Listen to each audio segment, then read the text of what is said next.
Аз съм хакера на 47, до мен е Бюкса. Здравейте! И това е поредния Redstone урок с Бюкса. Всъщност този път няма да е Redstone Troll Trap. Да, и ще бъде, как да го наречем ли?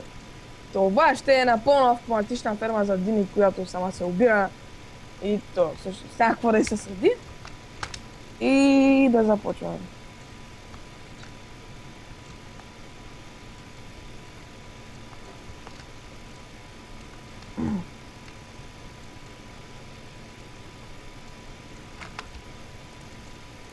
Искам малко видео, въобще не сте си видео.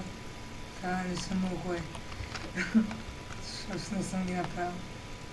Малко лагва тук сервера. Малко. Малко. А затова не съм ги направил на толкова много.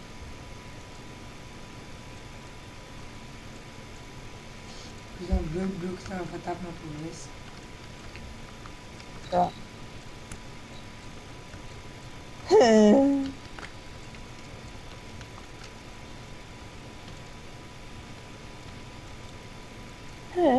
Аре бе, човек, ние пък нищо не говоря. И да, хора, само исках да ви кажа, че моля ви, пишете ни какви игри искате да снимаме, на какво искате да снимаме, какви поредици да снимаме. Да. С Бюката тук Христос смятаме да почваме да играем. Аз я играя, но той не я играе.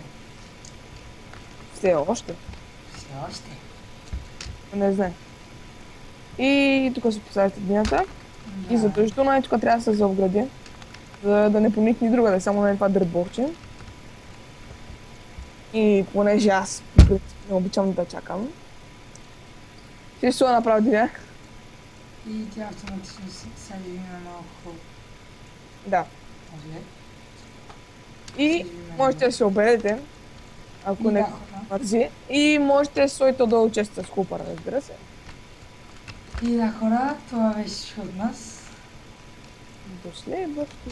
До следващото видео, което Който може би ще е ще е тази вечер. което може би ще е на Христова. Нали? Не. И да, хора, това беше от нас. До следващия път.